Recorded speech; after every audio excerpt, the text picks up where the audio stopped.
The FBI needs to talk to Cardinal McCarrick. Did an American go to China and broker a deal to weaponize the Catholic Church against the interests of the United States, to advance the interests of the CCP?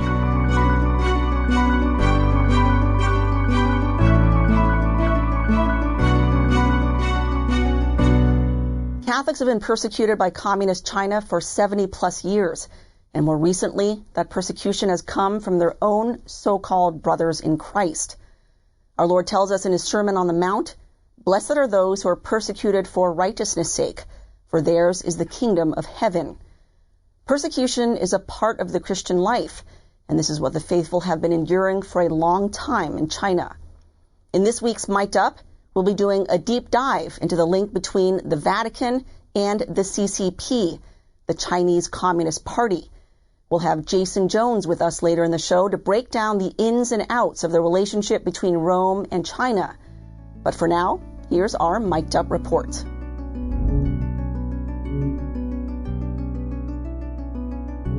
On September 22nd of 2018, a deal with secret, undisclosed details was signed by the Holy See and the People's Republic of China. And this infamous Vatican-China deal was initiated by the Pope himself. L'accordo l'ho firmato io. The essence of this so-called breakthrough deal, which was denounced by faithful Catholics as a sellout, was over the appointment of bishops. It was renewed 2 years later in October of 2020 in attempts to legitimize the schismatic Catholic Church in China as it recognizes illicitly ordained Chinese bishops. The agreement now gives the Pope a final say over the appointment of them, but Beijing is the one who gets to come up with the choices. In China, there are two groups of Catholics. There are Catholics who are part of the Chinese Patriotic Catholic Association, or the CPCA, and there are Catholics who are part of the underground Catholic Church. The CPCA is recognized and operated by the Chinese Communist Party. It does not swear allegiance to the magisterium of the Church, but rather is obedient to the Chinese Communist government. These Catholics are legal and in good standing with the communist state they are in. The underground church, on the other hand, is the true Catholic Church in China, as it always has and continues to remain loyal to Rome. In the eyes of communist China, these Catholics are criminals. Americans tend to be a little bit provincial, so sometimes with world affairs they're not as interested, but I think we really need to be interested in world affairs, especially what's happening in China, for two reasons. Number one, as Catholics, American Catholics, they are our brothers and sisters in Christ, but I think we also need to care because it's not like what's happening there can't happen here, so we need to be aware of that. When I interviewed Cardinal Zen in February of 2020, we met him in New York. When the people in the underground, they are strong, they are peaceful, but they are strong, and the government can tolerate. Now no more, because the Vatican agreed to hand everything in their hands. So terrible things happen now. He recommended two things that we should do. He said, number one, obviously pray for them, and we need to keep ourselves well informed as well, know what's going on there, and then I think take inspiration from their fidelity and imitate their fidelity now, and if it gets worse here too. Background on this deal takes us to Mao Zedong, the founding father of the People's Republic of China, who turned the country communist in 1949. When this happened, a Vatican official responded. The story of the catacombs is being reenacted in China. He also noted what was already happening to the Catholic Church in China. Many seminaries have been closed and seminarians obliged to disperse. 2 years later, in 1951, the Chinese Communist government ordered the permanent expulsion of Archbishop Anthony Riberi. Riberi was the papal nuncio to China, and once he was kicked out, official relations between Red China and the Vatican ended. 4 years later, as the underground church was being formed, Bishop Ignatius Kung was arrested. Kung was the Archbishop of Shanghai, and he was arrested along with several hundred priests and other church leaders for not going along with the communist takeover. In 1957, the communist-sponsored Patriotic Association of Chinese Catholics was established. This was the birth of the official fake Catholic Church in China, as it cut all political and economic ties with the Vatican. A year later, in 1958, and Pope Pius XII wrote an encyclical responding to the situation in China. With regard to the illicitly ordained communist clergy, Pope Pius declared an excommunication for the consecrator and anyone who has received consecration. As Chinese Catholics continued to be persecuted over the decades, in 1985, Archbishop Kung was finally released after being jailed for nearly 30 years.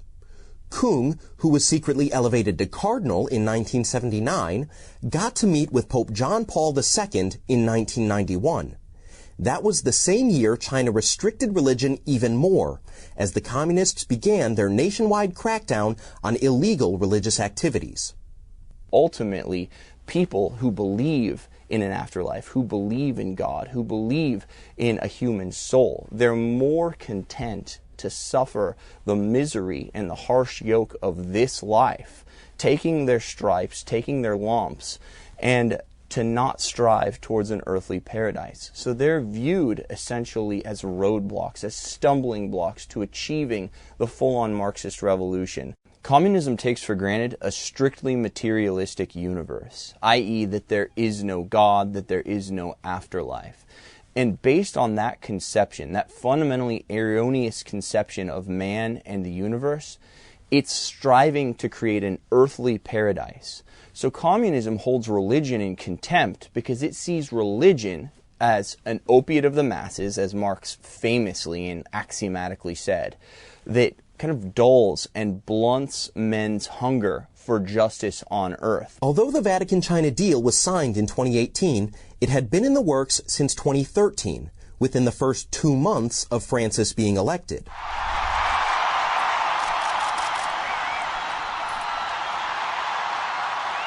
Pope Francis tasked one of the most influential men in the Church, Cardinal Theodore McCarrick, with heading up the deal.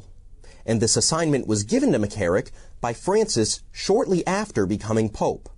Prior to Francis, Benedict placed restrictions on McCarrick due to his homopredation of teenagers and seminarians, an undeniable reality now that he's been formally charged with the crimes. Defrocked Cardinal Theodore McCarrick is charged with sexually assaulting a teenaged boy in the 1970s. The spearheading of the China deal by McCarrick is well documented by Archbishop Carlo Maria Vigano, the papal nuncio to the United States at the time. In Vigano's bombshell testimony, he records an encounter he had with McCarrick on June 20th of 2013 at Domus Sanctae Marthae, or St. Martha's House, which is a guest house for clergy, and it's also where Pope Francis lives. Vigano stated, "As soon as I entered the hall, I met Cardinal McCarrick. McCarrick immediately said to him, 'The Pope received me yesterday. Tomorrow I am going to China.'" Vigano exposed facts. So I think the people, including Pope Francis, should answer to the facts. 2 months after sending McCarrick to China, Pope Francis appoints Cardinal Pietro Parolin Secretary of State. Over the next 5 years, he and McCarrick would end up shaping the current Vatican-China deal. Throughout the years, McCarrick traveled many times to China. He was actually featured as a keynote speaker in 2013 and 14 by CEFC China Energy, or the China Energy Fund Committee, an energy company currently owned by the communist government. The chairman at the time was Yi Jianming, the same Chinese businessman who, according to the United States Senate Committee, was a frequent figure in Hunter Biden's financial dealings in China, funneling nearly $5 million to Biden's law firm in 2018. In McCarrick's 2014 keynote speech titled "How to Get to Know Other People," he started off by saying, "It is a special pleasure to be back with the China Energy Fund." He went on to draw so-called connections between the doctrines of Catholics and the communist doctrine. The now defrocked and criminally charged cardinal also went on to say, "We got to get President Xi, the president of Communist China, to meet Pope Francis, and that's one of my hopes." Ultimately, communism and Catholicism are fundamentally incompatible because the Church says so, because the Church defines it that way. That's Church doctrine. In paragraph 29 of Divini Redemptoris, Pius XI specifically says that the Catholic Church conceives of society as being for the benefit of man in attaining his final end, whereas communism thinks of man as being for the benefit of society. So communism inverts this order of goods. He thinks of man, of mankind, as essentially pawns, cogs in the societal wheel. He values the collective over the individual. Faithful Catholics in China remain persecuted as the Vatican's deal with the atheistic communist country continues. And since the 2018 deal, there have been 5 Chinese bishops consecrated. It's clear that they don't care about the underground church in China, and it almost looks like they're trying to get them wiped out. So Judas betrayed Jesus, but the Pope and the Vatican right now, they are betraying the mystical body of Christ as expressed in the underground church of China. This is an absolute Judas move, what they've done to them. They've thrown them under the bus and fed them to communist wolves.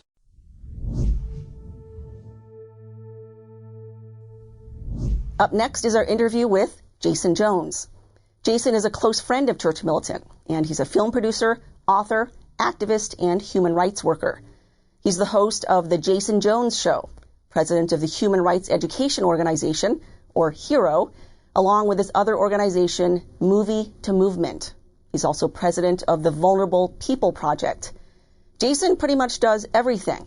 And up next is our Church Militant interview with him, talking all things Vatican and China.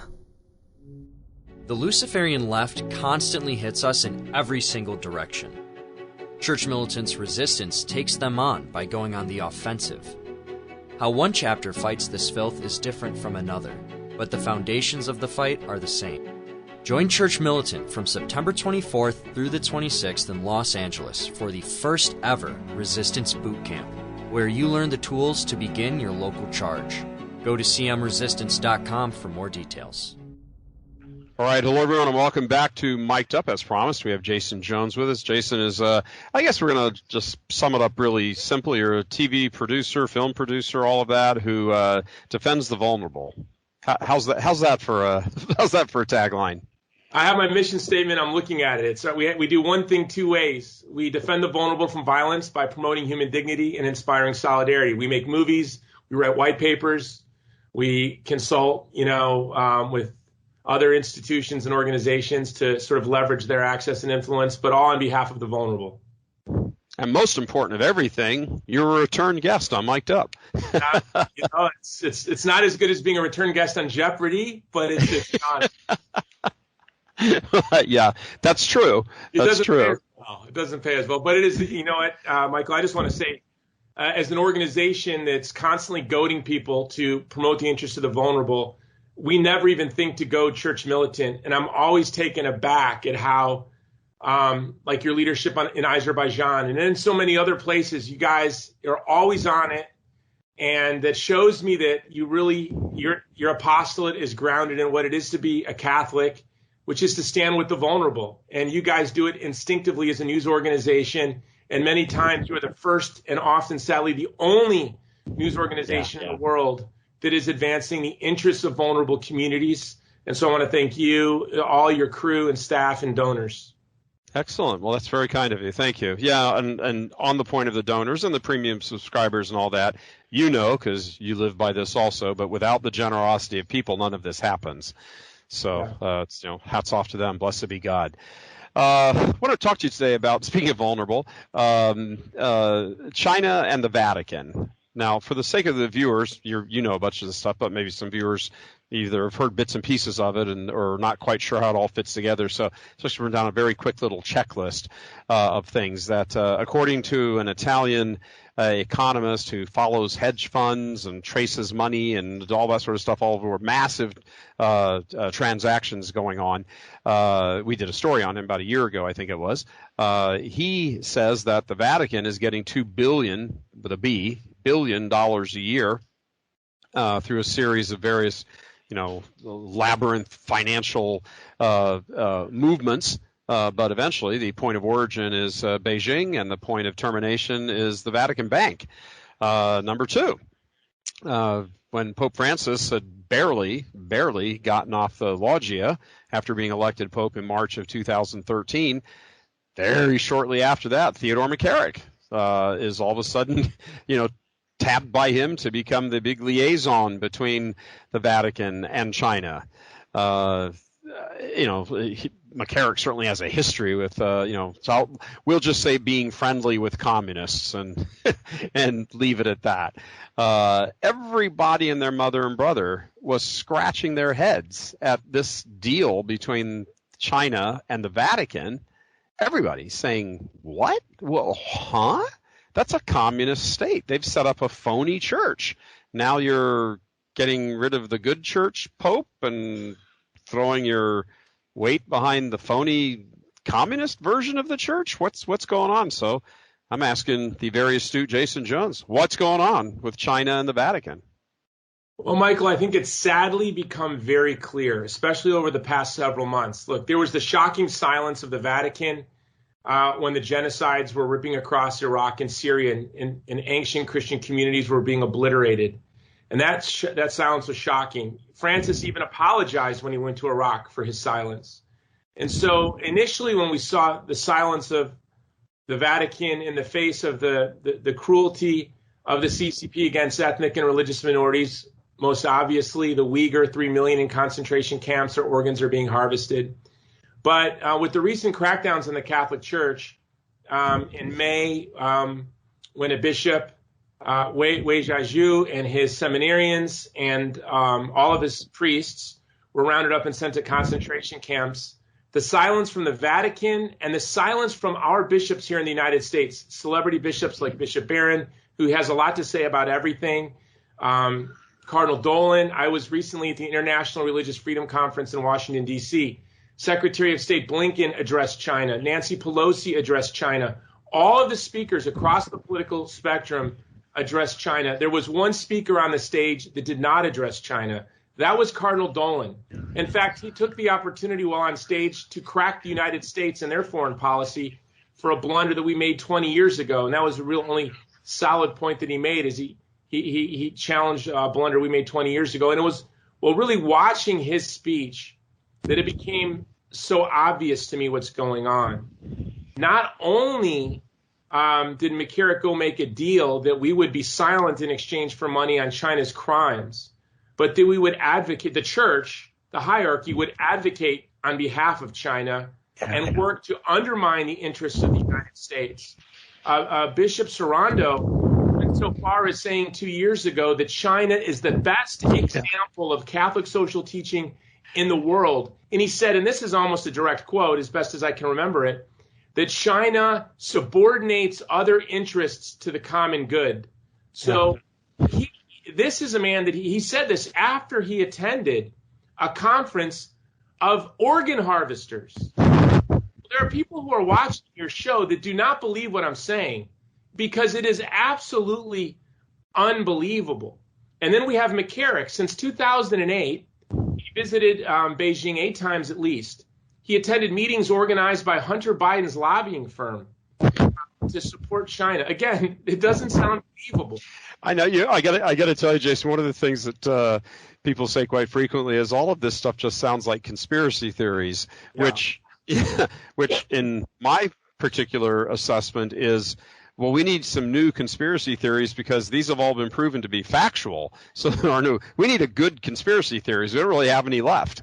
Every single one of these things. I mean, when you look at the tie-ins, of the most of the Biden administration and the people who ushered them into unelected power, the relationship with China, with Biden and Hunter, and even stretching back to his days as vice president with Obama, under Obama, the Vatican business back and forth with China, brokered by McCarrick. I mean, the dude who seems to have his finger in all of this is McCarrick, and now he's up on criminal charges in Massachusetts, and we hear, can't say exactly, but we hear that it's not going to be the only state bringing him up on criminal charges. So, I mean, you're forced to conclude at some point that the people running the show in the church are dyed-in-the-wool communists. That's what it sounds like. Is that oversaying it somewhat, or is that what are your thoughts? when you listen to the comments of Sarando, yeah, he is either a communist or a fool. I mean, he thinks that communism and Catholic social teaching are indistinguishable. He thinks that subordinating Uyghurs for organ harvesting to the common so that wealthy communist cadre can get organs, or they can sell, quote, halal organs to wealthy Saudis in some way is promoting the common good. It's quite horrifying. And, the Catholic anthropologist Rene Girard said that the apocalypse will be ushered in when the last Christian abandons the last vulnerable person.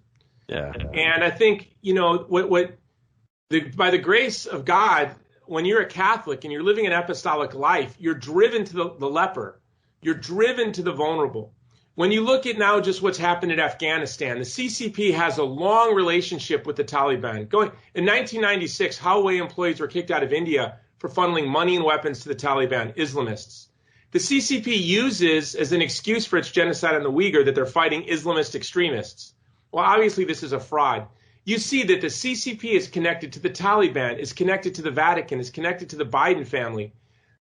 It's really tragic. And so it's up to us as lay Catholics around the world to really order our lives to serve the vulnerable, the truly vulnerable. And when you do that, you get kicked in the face. Look, the day that Bishop Zhang Weizhu was arrested, the very next day, Bishop Barron rushed onto YouTube to sing a happy birthday song to Bob. I just can't imagine how this is. His brother Bishop is sent off to a concentration camp. And this is a man that wants to, he uses his publicity machine. And I don't want to be a bishop basher, but listen, it's become a scandal. And we need to take this stumbling block. And this is one of our strategies. We're going to take the stumbling block of the church's silence, and we're going to make it so loud you can't hear anything else.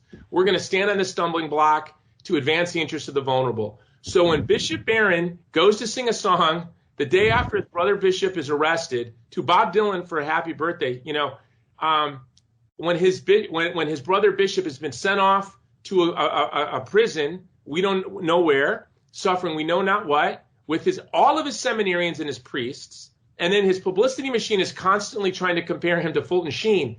Fulton Sheen was relentless in advocating for the church in China. And Michael, to give some of your audience some context, the relationship between the church and the Vatican broke in 1951 when a Catholic priest took an old shell that he found on his property and threw it in a garbage can. A guy came walking by and saw the shell in the garbage can and broke a piece off of it as sort of like a memento and put it in his house. Communist officials found that, and he asked where he got it. And he said, well, behind this priest's living quarters, I found the shell. They arrested the priest. They drummed up charges and called him a terrorist, said he was going to use the shell to kill Mao Zedong. And that was the pretext. Framing up a Catholic priest for terrorism was the pretext for the break of our relationship with the church. And now we have heard Vatican officials signal that they're willing to abandon Taiwan. Yep. They've been silent about prominent Catholic laymen in Hong Kong who've been arrested. They've been silent of the crackdown on the freedom movement in Hong Kong is being driven and led by the Catholic laity there. And our hierarchy has abandoned them. They're preparing to abandon Taiwan. They have been utterly silent on the worst genocide since the Holocaust, what is happening to the Uyghurs. And what's interesting about the Uyghurs, Michael, I've worked with them for many, many, many years. One of my best friends is the prime minister in exile, Salih Hudayah. They're a beautiful people. They were actually Nestorian Christians going back 4 or 5 centuries. Yeah. They're almost impossible to radicalize. China has framed them up constantly for terrorism, just like they framed up this priest, to excuse their brutality. Do you know what's happened, Michael, since the deal? Since the deal 2 years ago? Churches have been closed. Yep. Seminaries have been closed. Priests and Catholic laity have been sent off to concentration camps. Yep. This is what has happened since the deal. So it is clear the $2 billion can be nothing other than hush money. There have been 5 bishops approved under the new agreement. Basically, Pope Francis is now a citizen of a communist country. He gets the candidates presented to him. He gets to choose. That's what it's like to vote in a communist country. Right. There have been 5 bishops approved. I know you know this, but for your audience, all 5 bishops were either presidents or secretaries of their patriotic church association, which means they are leaders in the Communist Party. So now we have 5 bishops approved with this new deal, all of them leaders in the Communist Party. Since the New Deal, seminarians are not allowed to learn theology. Well, what are they teaching our seminarians if they're not teaching them theology? Yeah, it kind of reminds me the here's your 5 bishops kind of reminds me of the Henry Ford thing. So you can have a Model T in whatever color you want as long as it's black. So it's why is this going on? I mean, that's first of all, that's a very helpful, for the audience, myself also, but for the audience, it's very helpful to sort of run through that very truncated timeline of what's going on. But the question everybody's going to be saying is, and I think this is where in people's minds, conspiracy theories, to use that term again, sort of rise or fall, is there a motive? Is there something that explains the why somebody would do all of this, or an organization would do all this, or the hierarchy would do all this? I mean, why is Barron quiet about it? Why does Dolan not say anything? I mean, they're not in Rome every day and under, various, perhaps shall we say, Freemasonic forces and all that. I mean, is the whole hierarchy just sort of part of this, or are they just a bunch of cowards who are afraid if they say anything against the the party line, and I do mean the party line, capital P, that somehow they know that the boom will drop on them? I mean, why the silence? Why the going along with all of this? What's the motive, first of all, on the big picture, on the papacy, Francis papacy, and all of the players involved in that, to wed themselves to the commies in Beijing, and then why all the silence about it in sort of the lower levels of the hierarchy? It's murky and mysterious. And first of all, I want to apologize. I've been coughing. I still have COVID pneumonia. I have the CCP virus, so I apologize. Exactly. Yeah. I want to start with the lower level. I think that what was shocking is, look, Cardinal Dolan and I were friends. I've had cookie and tea, coffee. When my movie Bella came out, he was very good to us. One of my employees went on to work for him at a very high level.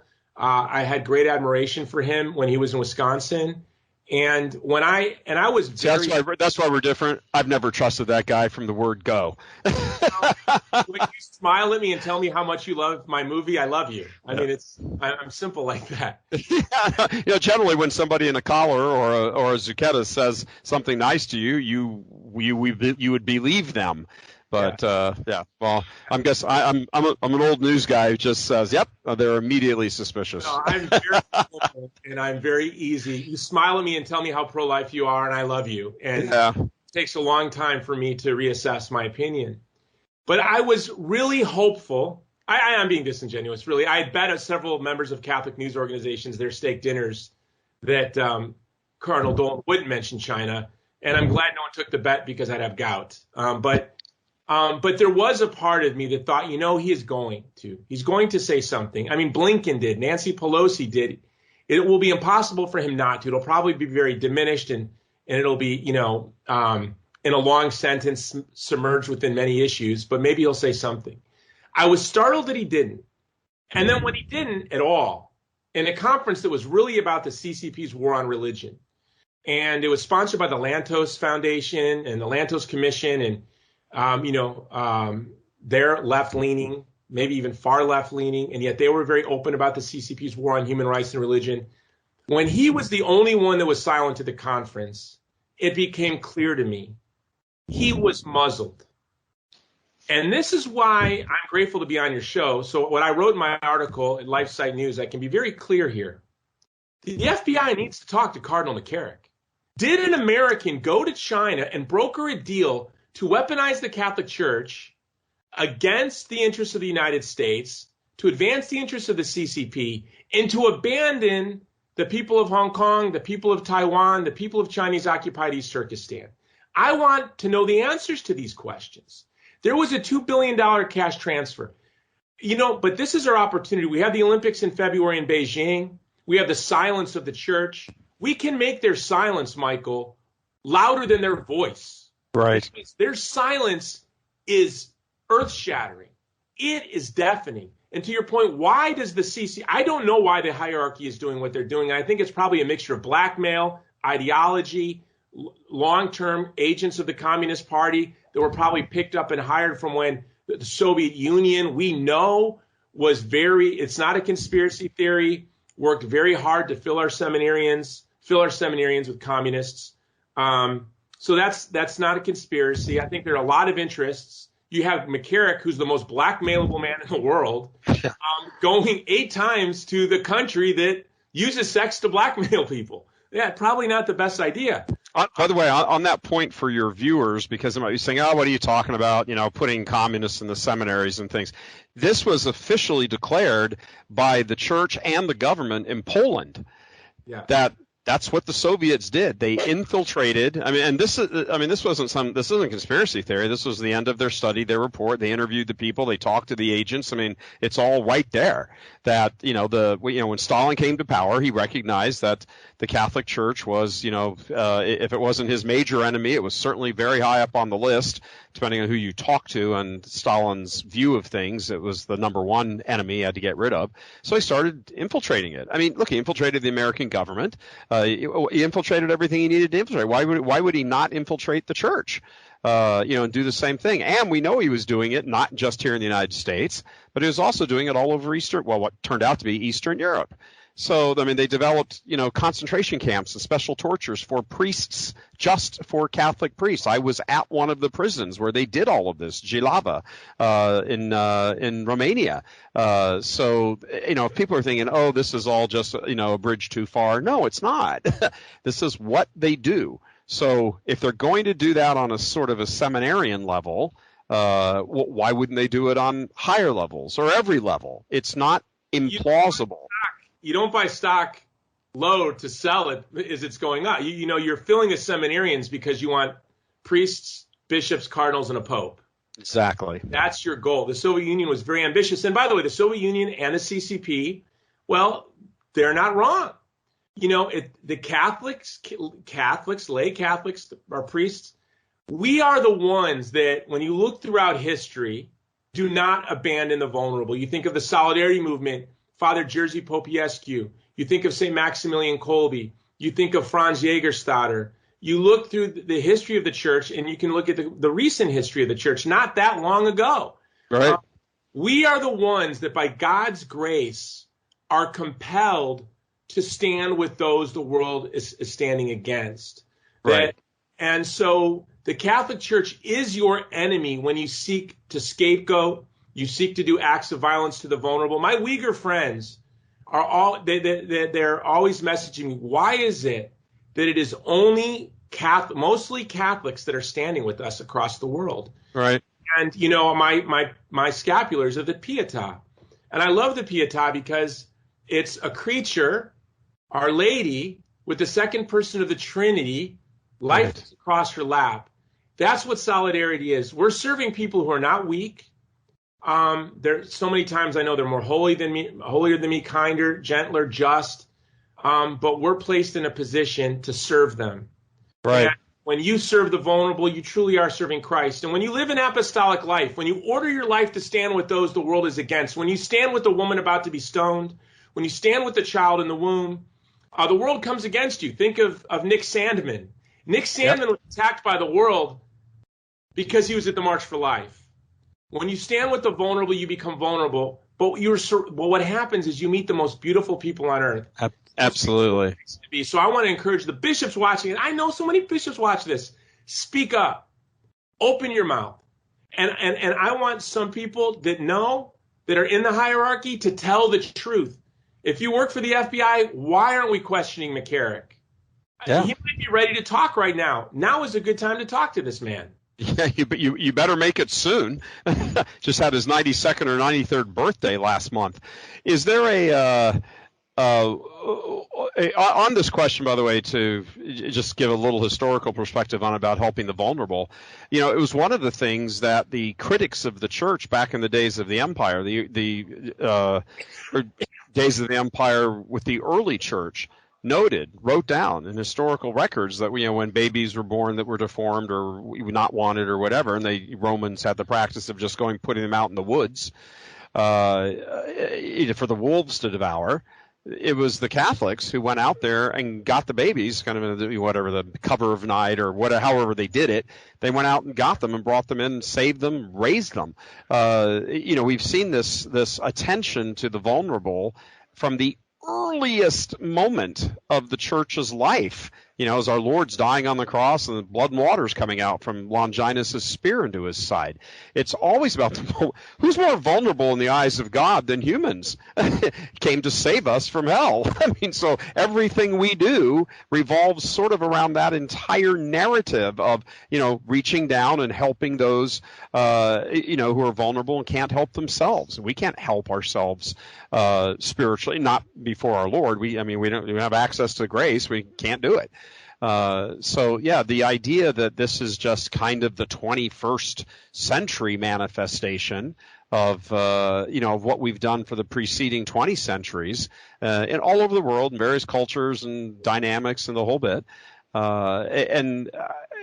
Truly, you wonder to yourself, why will bishops not talk about this? Why are some of them actively participating in it in Rome? And why are others quiet about it? Some in Rome, some not in Rome. But, they don't literally give a damn about the vulnerable. They don't care. Michael, can I show you something? When I went to Iraq when ISIS was marauding across our ancient Christian homelands. First century churches were being destroyed. I walked into a church destroyed by ISIS. It was still smoldering. I don't even want to talk about what we could smell and what we saw. There was one thing left in the church, and I always have it in front of me. It was this little flower, this little plastic flower laying on the floor. And I always look at this. I met a Chaldean priest while I was there with tears in his eyes. He asked me, why was Pope Francis beaming images of wild endangered species, animals, onto the walls of St. Peter's with George Soros and Al Gore, and not beaming pictures of our children who are being killed by ISIS? Yeah. And I said, I don't understand it. For the life of me, we are a decadent. With this recent catastrophe in Afghanistan, look, we're not much different than the people we're complaining about. I think all of us, half of the people in the world have a toothache half of their life. We are privileged. We are decadent.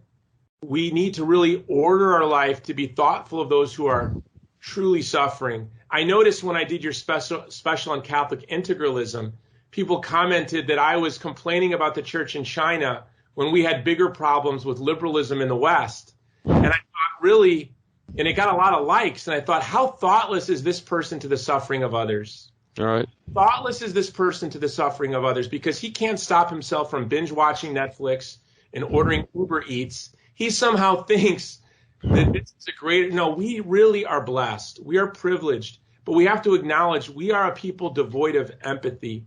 And what's been so grateful, I'm glad I was a 17-year-old infantryman deployed before my 18th birthday. I thank God for that experience.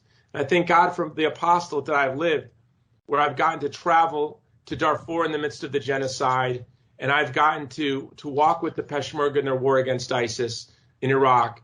But, I'm thankful, and I recognize a lot of people, they don't know what it's like to walk into a village and ask, what's that smell? And it's the smell of Yazidis being burned alive. We can't go in the buildings, or booby trapped. We need to develop empathy. Bishop Zhang Weizhu is our bishop. His seminarians pray to Our Lady. They beg her for intercession. And we are her instruments. We are citizens of the most powerful nation state in the history of the world. It is a representative democracy. It is a constitutional republic. Look at this network that you and your team have built. You didn't sit around waiting for someone else to do it. And now it's a voice for the Uyghur. It's a voice for the Christians in China. It's a voice for Armenians. It's a voice for young seminarians being abused. It is a voice for those who are abandoned, and the child in the womb, and the vulnerable women. And this is what your team built. When I set out with my apostolate 30 years ago, after I got out of the military and went to college, I had a very clear vision that we would make movies to influence the masses.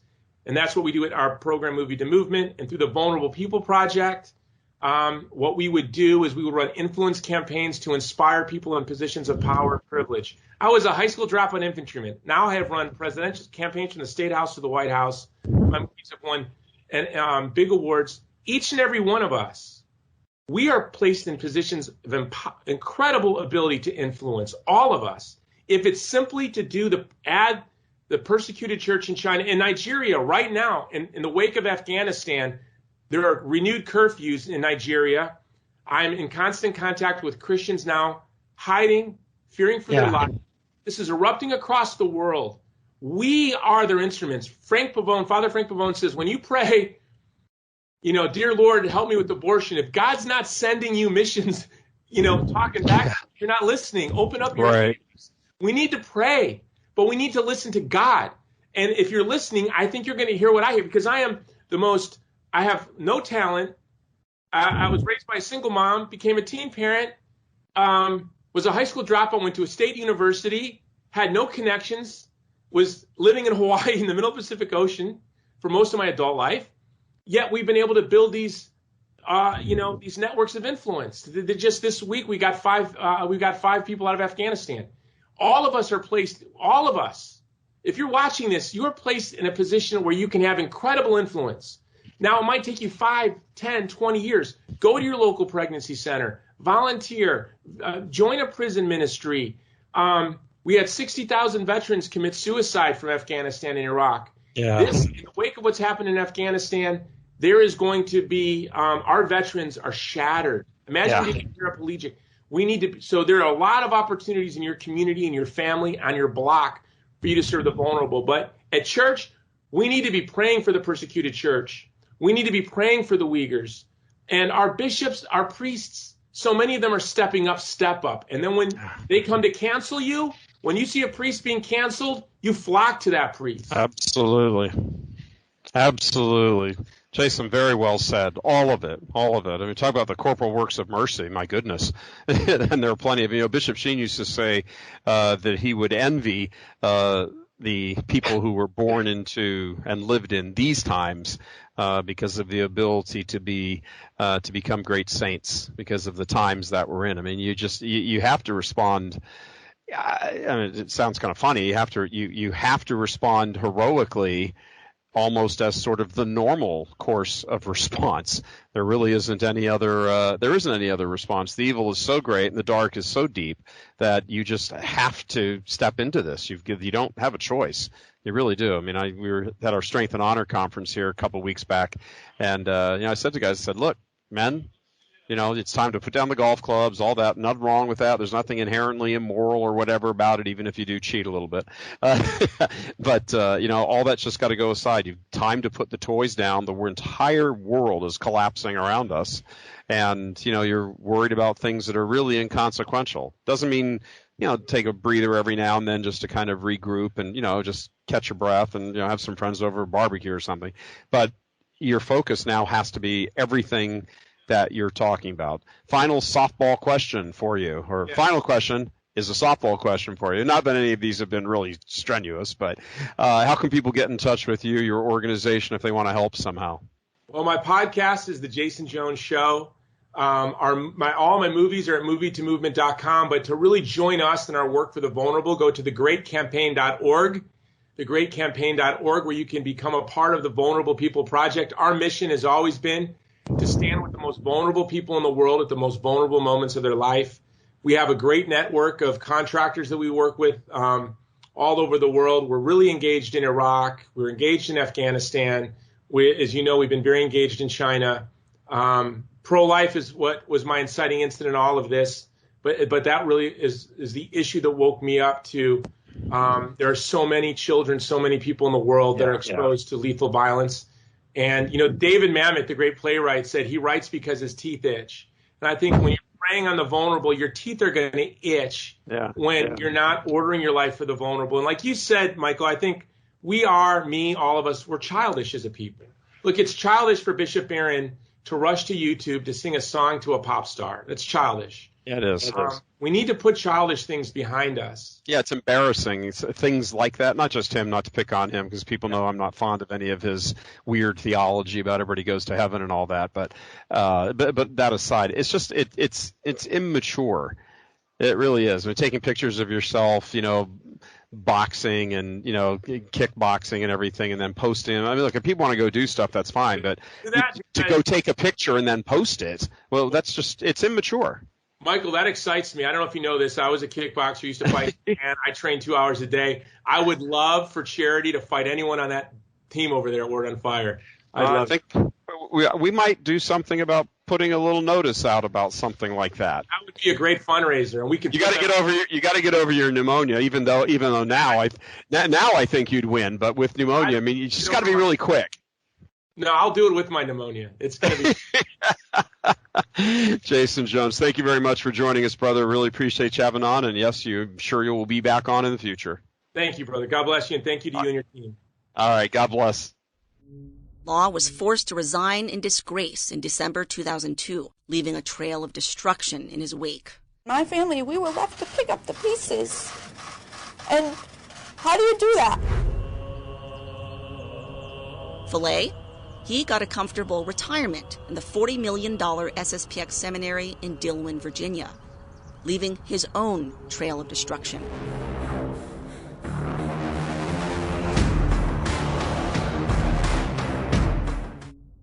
That's it for this week's Mic'd Up.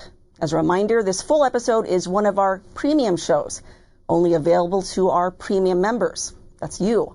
So please share this knowledge with your family and friends and continue to fight the good fight with us here at Church Militant. The faithful Catholics in China are living examples of what it means to persevere in the faith. Let us heed the advice of Saint and Martyr Maximilian Kolbe, who tells us, let us not forget that Jesus not only suffered, but also rose in glory. So too, we go to the glory of the resurrection by way of suffering and the cross. Pray your rosary every day, live in a state of grace, evangelize, and fight. That's it for this week's Mic'd Up. God bless you.